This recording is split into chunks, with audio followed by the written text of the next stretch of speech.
हरियाणा की हर अपडेट के लिए बेल आइकन दबाएं और सब्सक्राइब करें STV हरियाणा न्यूज। नमस्कार, आपके साथ मैं अनामिका अजय मिश्रा। आप देख रहे हैं फटाफट हरियाणा।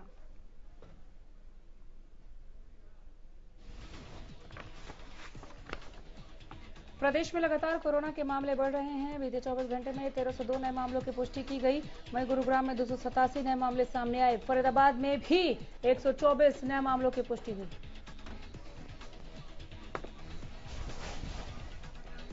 हिसार में कोरोना के 130 नए मामले सामने आए हैं। वहीं रोहतक में 93 नए मामले सामने आए। बात करें फतेहाबाद की, तो फतेहाबाद में और सिरसा में 59 नए मामले सामने आए हैं।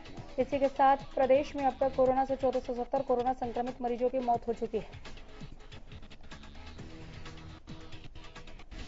राहुल गांधी के दौरे को लेकर कांग्रेस तैयारियों में जुटी है। इसी के मद्देनजर कई दिग्गज कांग्रेस नेता कुरुक्षेत्र पहुंचना शुरू हो गए हैं।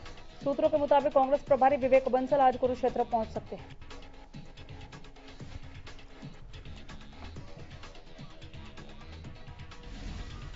राहुल गांधी के दौरे से पहले कांग्रेस प्रदेश अध्यक्ष कुमारी शैलजा कुरुक्षेत्र पहुंची। इस दौरान उन्होंने दौरे की तैयारियों को लेकर कार्यकर्ताओं के साथ बैठक की।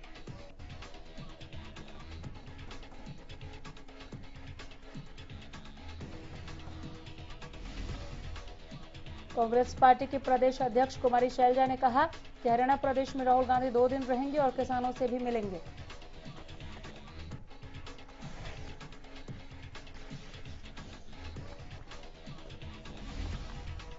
उन्होंने बताया कि सबसे पहले राहुल गांधी का प्रवेश हरियाणा पंजाब के बॉर्डर पर पिहोवा से होगा। वहां पर कार्यकर्ता उनका स्वागत करेंगे और ट्रैक्टर चलाकर राहुल गांधी कुरुक्षेत्र पहुंचेंगे। कुरुक्षेत्र में राहुल गांधी किसानों से सीधा संवाद करेंगे।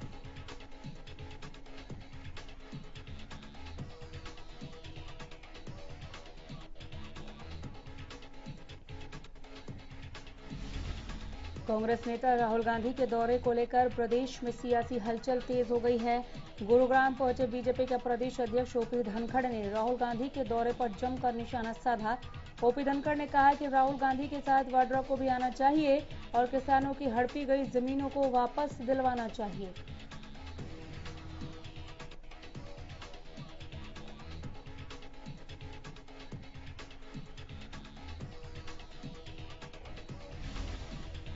इस मामले में हरियाणा के बीजेपी प्रदेश अध्यक्ष की माने तो बिलों के मुद्दे पर कांग्रेस किसानों को गुमराह करने में जुटी है, जबकि बीजेपी सरकार पंजाब और हरियाणा दोनों राज्यों में धान की फसल के साथ साथ अन्य फसलें भी खरीदने का काम कर रही है। ओपी धनखड़ ने कहा कि भारत के सबसे पुराने राजनीतिक दल में इस वक्त वैचारिक दिवालियापन साफ झलक रहा है।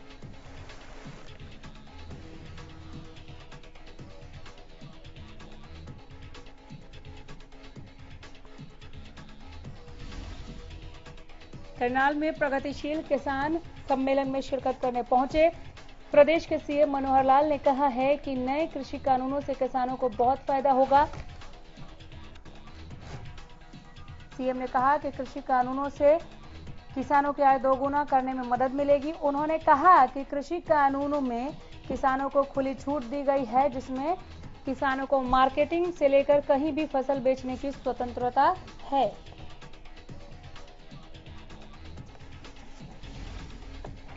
सीएम ने कहा कि पुरानी खरीद व्यवस्था ऐसे ही बनी रहेगी। वहीं राहुल गांधी की हरियाणा यात्रा पर तंज कसते हुए सीएम ने कहा कि राहुल गांधी के पास कोई काम नहीं है, उन्हें काम ढूंढना पड़ता है। सीएम ने कहा कि राहुल की यात्रा की कोई जानकारी नहीं, लेकिन साफ कर दिया कि किसी को कानून व्यवस्था को हाथ में लेने की इजाजत नहीं होगी।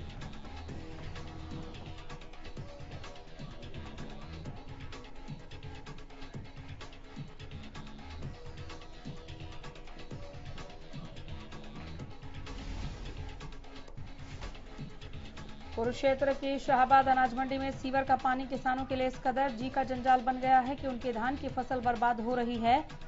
मंडी सचिव का कहना है कि थोड़ी सी शिकायत है, थोड़ा सा पानी भरा है, थोड़ी सी फसल खराब हुई होगी, चिंता ना करें, सब ठीक होगा।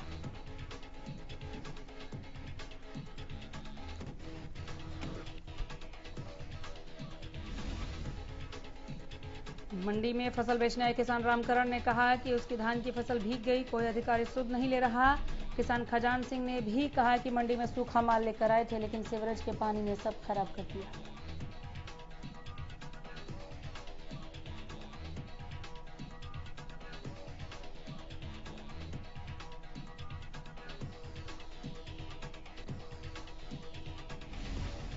फतेहाबाद के सिरसा रोड दीप होटल के पास देर रात जमकर दो पक्षों में मारपीट हुई।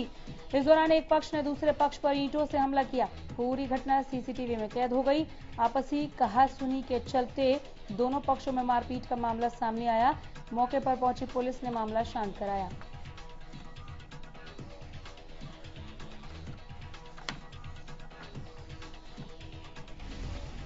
पानीपत रेड लाइट चौक के पास भीषण सड़क हादसा हुआ। हादसे में एक युवक गंभीर रूप से घायल हुआ, जबकि दो की मौत हो गई।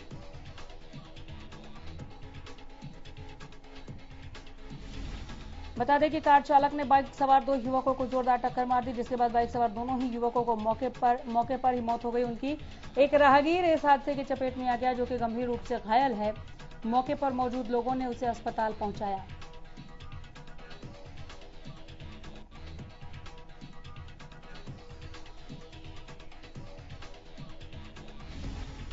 बड़ौदा उपचुनाव की तारीख जैसे जैसे नजदीक आ रही है, वैसे वैसे सभी पार्टियों ने हल्के में अपने राजनीतिक गतिविधियों को तेज कर दिया है। गोहाना में इनेलो की मीटिंग में आईएनएलडी महासचिव और विधायक अभय चौटाला ने शिरकत की। बैठक के बाद पत्रकार वार्ता में अभय चौटाला ने कहा कि बड़ौदा उपचुनाव में इनेलो की जीत होगी।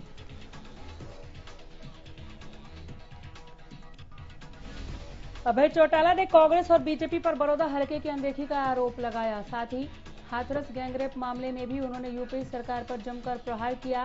कहा कि जिन पुलिस अधिकारियों ने पीड़िता का शव जलाया, उन पर कार्रवाई होनी चाहिए।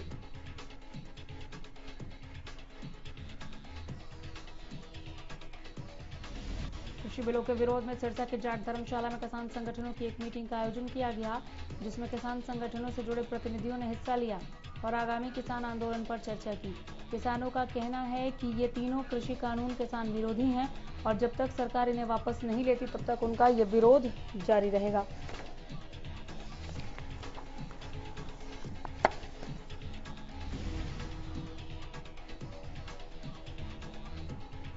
उन्होंने बताया कि आगामी आंदोलन की तरह 6 अक्टूबर को दोपहर में हरियाणा के उप मुख्यमंत्री दुष्यंत चौटाला और हरियाणा के बिजली मंत्री रंजीत सिंह चौटाला के आवास का घेराव किया जाएगा। इससे पहले भारतीय किसान यूनियन के प्रदेश अध्यक्ष गुरनाम सिंह चड़ूनी ने भी किसानों से सिरसा पहुंचने का आह्वान किया था। हरियाणा पंजाब सीमा पर अब शिरोमणि अकाली दल ने कृषि बिलों के खिलाफ मोर्चा खोल दिया है। किसान के साथ शिरोमणि अकाली दल अमृतसर यूथ के कार्यकर्ताओं ने हाईवे पर जाम लगाया। हालांकि यह जाम सांकेतिक जाम था, जो आधे घंटे के लिए लगाया गया, लेकिन प्रदर्शनकारियों का कहना है कि वो किसी भी कीमत पर कृषि बिलों को मानने वाले नहीं हैं।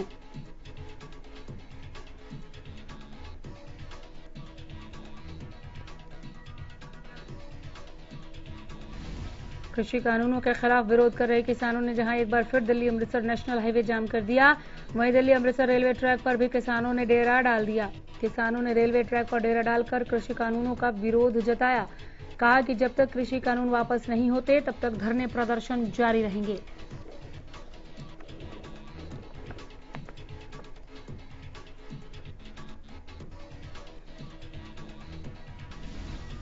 किसानों के प्रदर्शन के चलते जाम की स्थिति बन गई, जिसके चलते हाईवे पर वाहनों की लंबी कतार लग गई। प्रदर्शन कर रहे किसानों ने कहा कि किसान अपने हक के लिए लड़ना जानता है।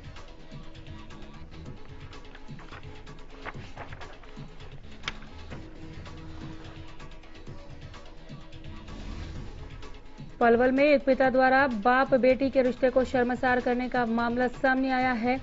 मामले में नाबालिग ने अपने पिता पर दुष्कर्म का आरोप लगाया है।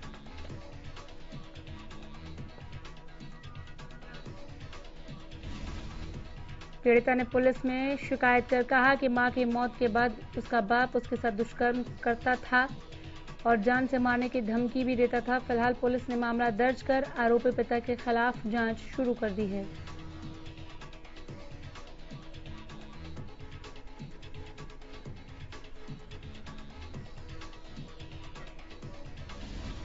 रोहतक की सूर्यनगर कॉलोनी के एक मकान में एक 27 साल के युवक का शव मिलने से सनसनी फैल गई।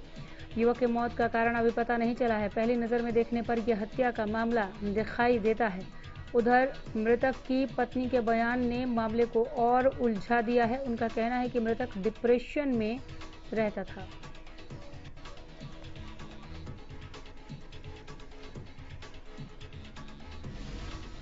वहीं शव को देखने पर यह साफ पता चलता है कि मृतक के शरीर में चोट मारी गई है, जिससे कि उसकी मौत हो गई। फिलहाल पुलिस मामले की जांच करने में जुटी है और शव को पोस्टमार्टम के लिए रोहतक पीजीआई भेज दिया गया।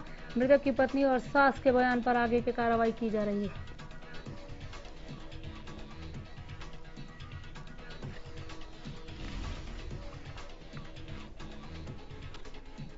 रतिया में पेट्रोल पंप पर लूट की वारदात को अंजाम दिया गया।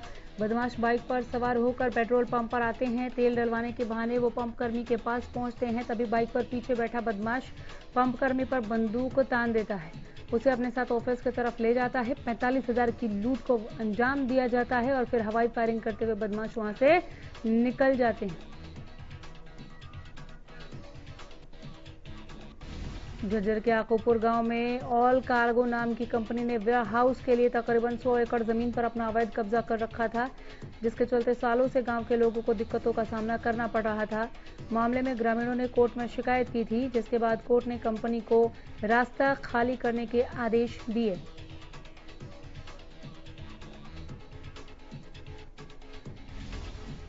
जानकारी दे दें कि आकोपुर गांव के पास ऑनलाइन कार्गो नाम की एक कंपनी है, जिसने 100 एकड़ एरिया में कार्गो वेयर हाउस बनाया हुआ है, जिसमें खेतों तक जाने के लिए 3 रास्ते लगते थे, जिस पर कंपनी ने अवैध कब्जा किया हुआ था। काफी शिकायत के बाद भी जब कोई कार्रवाई नहीं हुई तो ग्रामीणों ने कोर्ट की शरण ली थी।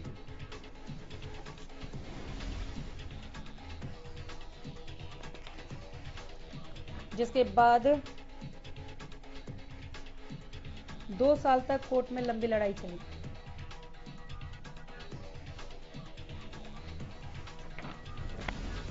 कोर्ट ने अधिकारियों को आदेश दिया कि मौके पर जाकर यह चेक किया जाए कि क्या ग्रामीणों की मांग सही है, और जब अधिकारी मौके पर पहुंचे तो मुआयने के बाद उन्होंने पाया कि वाकई कंपनी ने जो खेतों में जाने वाले जो रास्ते हैं उस पर अवैध कब्जा कर रखा है।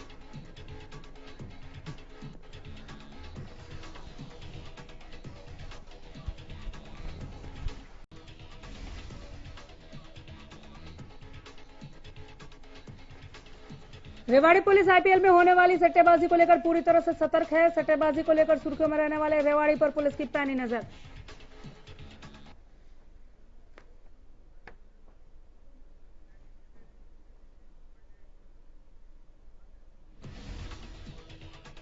पुलिस उपाधीक्षक के अनुसार एक सूचना के बाद देर रात मनचंदा सोसाइटी के एक फ्लैट पर छापेमारी कर आईपीएल सट्टेबाजी करते 3 सटोरियों को पकड़ा गया।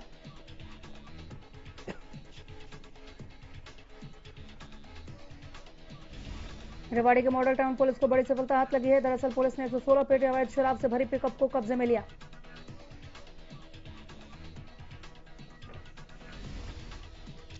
फतेहाबाद पुलिस ने ड्रग तस्करी के मामले में बड़ी कार्रवाई की है। पुलिस ने नशे की गोलियां बनाने वाली दिल्ली की फैक्ट्री मालिक को गिरफ्तार किया है।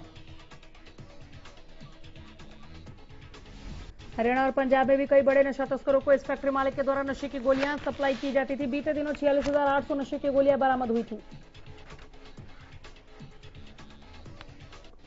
प्रदेश सरकार की ओर से राइस मिलर एसोसिएशन की सभी मांगे मानने के बाद राइस मिलर अनाज मंडियों में अब खरीद कार्य में उतर आए हैं।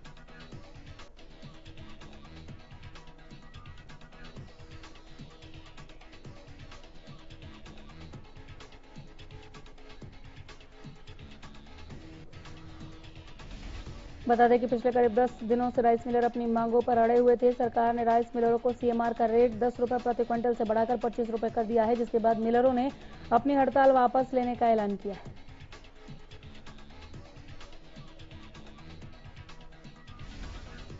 Haryana rice Miller and dealers association के राज्य प्रधान अमरजीत छाबड़ा ने सरकार को सुझाव दिया कि 17% नमी की बजाय 22% तक भी धान को खरीदने पर विचार कर सकते हैं।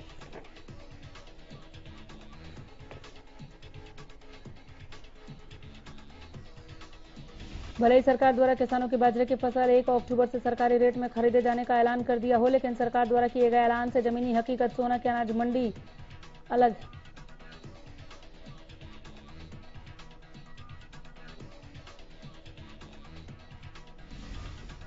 किसान अपनी फसल को किराए के साधनों में भरकर अनाज मंडी पहुंचा रहे हैं। किसानों को टोकन के लिए सुबह से लाइन में लगना पड़ता है और सर्वर डाउन होने की वजह से उन्हें टोकन नहीं दिया जाता।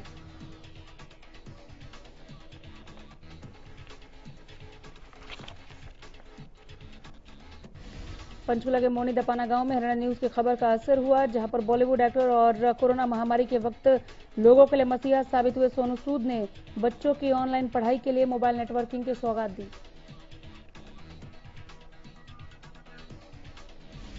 सोनू सूद और उनके दोस्त करण गिल्होत्रा की कोशिशों से मोबाइल टावर इंस्टॉल कराया गया, जिसके बाद खुद एक्टर ने बच्चों से मोबाइल पर वीडियो कॉलिंग के जरिए बातचीत की। हरियाणा न्यूज की खबर पर संज्ञान लेते हुए शिक्षा मंत्री ने जहां डीईओ से जवाब तलब किया था, वहीं विधानसभा अध्यक्ष ज्ञानचंद गुप्ता ने भी मामले पर संज्ञान लेते हुए जल्द समाधान का भरोसा दिया था।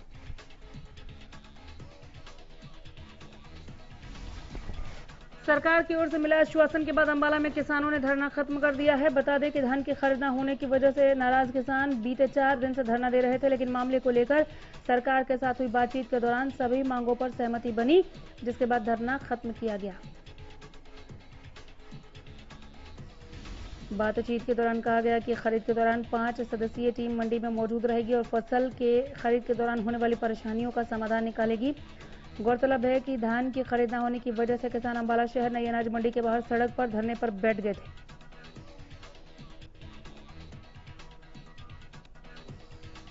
राष्ट्रीय कामधेनु आयोग एक मुहिम शुरू करने जा रही है, जिसके तहत इस बार दिवाली पर चीन से बने प्लास्टिक के दियों के बजाय गौवंश के गोबर से बने दियों से रोशन की जाएगी दिवाली। दरअसल राष्ट्रीय कामधेनु आयोग ने लक्ष्य रखा है कि देश के 11 करोड़ परिवारों तक गौवंश से बने दीपक पहुंचाए जाएं। माफ कीजिएगा, गौवंश से बने नहीं, गौवंश के गोबर से बने दिए जलाने की ये मुहिम है।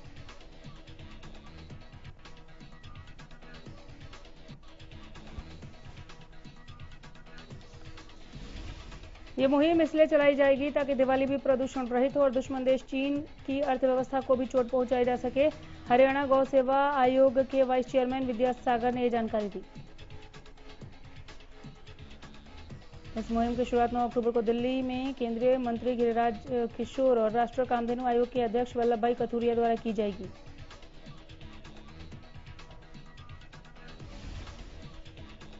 उन्होंने बताया कि हरियाणा में इस मुहिम को जोर शोर से चलाया जाएगा और प्रदेश में इस मुहिम के तहत 1 करोड़ परिवारों तक गौवंश से बने दीपक पहुंचाने का लक्ष्य रखा गया है।